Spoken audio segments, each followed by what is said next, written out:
চার নম্বর শট কালাম খান কুবিদ্যা ব্রাদার্স 11 এর পক্ষে শট জোরে প্রস্তুতি নিচ্ছেন অপরদিকে কিপার দিনেশ বাস্কেট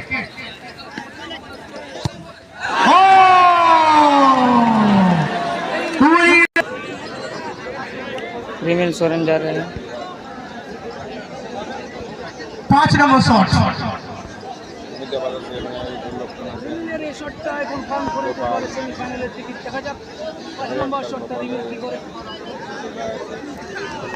রিমিল সোরেন এই মুহূর্তে 5 নম্বর শটটি নেওয়ার জন্য প্রস্তুতি নিচ্ছেন অপরদিকে কিপার গোপাল রিমিল